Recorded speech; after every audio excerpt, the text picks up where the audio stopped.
안녕하세요. 다산 부동산 파트너 공인중개사 서미라입니다. 2022년 10월 14일 기준 다산 신도시 아파트 KB시세와 함께 부동산 시장 동향에 대해서 함께 알아보는 시간을 갖도록 하겠습니다. 요즘 우울증이 시작된 사람들이 많다고 합니다. 그도 그럴 것이 정기 예금이 아닌 이상 일반 서민들이 투자로 돈을 벌 수 있는 건 고작해야 부동산, 주식, 코인 등일 텐데요. 그야말로 동반나락으로 가고 있으니 맥이 빠지는 것도 당연합니다. 게다가 대출 없는 집이 드문데 금리는 끝도 모르고 오르고 말이죠. 한국은행 금융통화위원회는 기준금리를 연 2.5%에서 3%로 한 번에 0.5%를 올리며 지난 7월 이후 두 번째 빅스텝을 단행하였습니다. 다음 달에도 미 연준의 자이언트 스텝이 예상되면서 좁혀지는 듯한 한미 간의 금리 격차는 또 벌어질 전망인데 술래잡기 하듯 따라가면 연말 우리나라 금리는 지금보다는 더 위에 있을 가능성이 농후합니다. 시중은행에서 5% 전후의 고금리 예금 상품들이 속속 등장하는데 코 묻은 돈은 이자가 아무리 높아도 부자가 될 만한 금액이 안 되죠. 집값도 주식도 떨어지기만 하니 자산 가치는 매일매일 떨어지는 게 눈에 보이는데 상황은 나아질 기미가 없고 도대체 어떻게 해야 좋을지 갈팡질팡하는 분들이 많이 보입니다. 대출 규제의 금리 상승으로 은행권 가계대출은 감소세가 역력합니다. 특히 신용 등 기타 대출보다 주택담보대출이 크게 낮아지는 것은 이자 부담으로 일단 갚고 보자는 심리와 함께 역대급 거래량 급감도 주요 원인이 아닐까 생각해 봅니다. 집을 사지 않으니 당연히 주담대 실행 건수도 줄어드니까요. 어려울수록 심플하게 생각하는 게 좋습니다. 다주택자는 이미 일부를 처분했을 가능성이 높습니다. 아직 그대로 들고 있다면 매도 시기는 지났다고 봐야죠. 종부세 등 보유자금을 확보한 후에 다음 상승장을 기다려야 합니다. 1주택자는 집값 생각하지 않고 생업에 충실하거나 하락장을 이용한 상급지 갈아타기 전략을 적극 실행하는 방법 중 선택하면 됩니다. 누누이 말씀드리지만 하락장은 더 높은 시세의 집으로 이동하기 좋은 시기이니까 말이죠. 갭이 줄어드니까 말이죠. 문제는 무주택자입니다. 지금은 무주택자에겐 절호의 기회인데 언론과 주변 사람들에게 휘둘려 내 집 마련을 미루고 집값이 떨어지면 마치 내 자산이 오르는 양 좋아라 즐기는 분들이 보입니다. 다시 한번 마음을 다잡고 문턱이 낮아진 주택 청약에 도전하던 크게 조정받은 급급매를 잡던 이번 사이클의 유주택자가 되어야 합니다.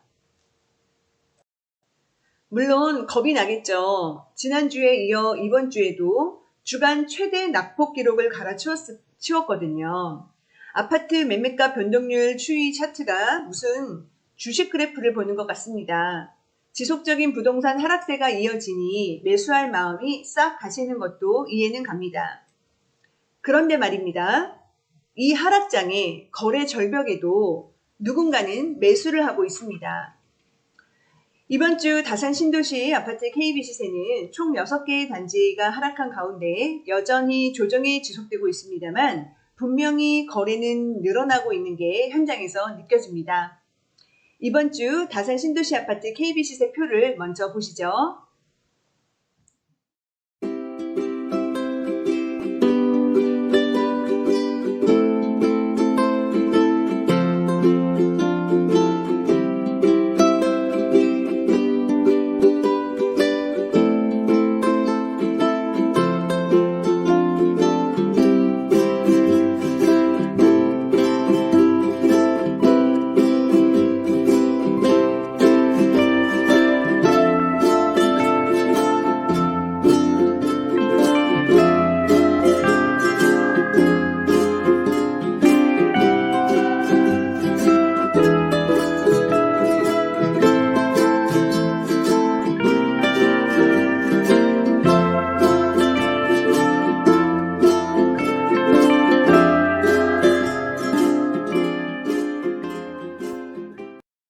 참 이상한 일이죠. 경기도 부동산 거래 현황을 보면 작년과는 비교할 수도 없거니와 상반기에 비해 반토막이 났는데 다산 신도시는 미약하나마 매수세가 살아나는 게 느껴지니 말입니다.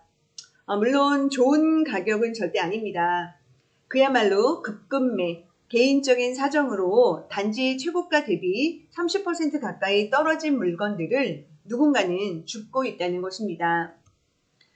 다산 신도시 진건지구의 경우 지하철 개통이라는 도시 역사상 최고의 호재를 앞두고 있어 이 정도 가격대라면 잡아도 좋다는 공감대가 퍼지고 있습니다.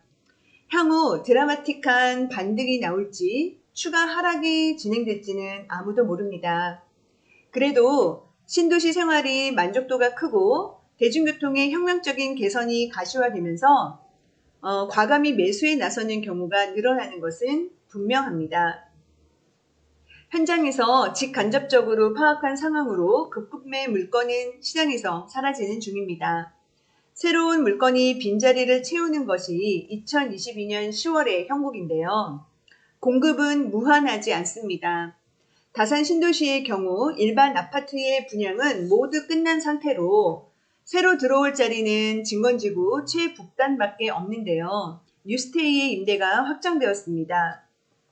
가격을 떠나 이 도시에 입주를 하려면 매매시장을 통해야만 한다는 뜻입니다. 다가올 겨울은 전반적인 부동산 시장이 살아나지 않는다면 다산 신도시 역시 이 정도 가격대에서 횡보할 가능성이 높다고 보고 있습니다.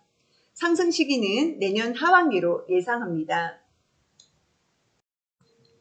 금리 인상이 마무리된다는 점, 양도세 중과 유예가 내년 5월로 끝나는 점, 정부의 하락 방어 시그널이 지속적으로 나온다는 점 등 외부적인 요인과 함께 다산 신도시 내부적으로도 일시적 1가구 2주택 등 시간에 쫓기는 매물이 대부분 기한을 넘겨 사라진다는 점, 지하철 개통이 다가온다는 점, 도시 인프라가 완성형에 도달한다는 점 등을 감안했을 때 그런 결론에 도달하게 됩니다. 한 가지 우려가 되는 점은 전세가입니다. 전세가가 지금처럼 하락세가 이어지고 역전세 상황이 발생을 한다면 매매가를 끌어내릴 가능성이 있습니다. 그래서 전세 시장의 상황도 함께 체크를 해 나가는 것이 좋겠습니다. 오늘 준비한 소식은 여기까지입니다. 오늘도 함께 해주셔서 감사하고요. 다음 이 시간에 우리 또 건강하게 또 만나요. 감사합니다.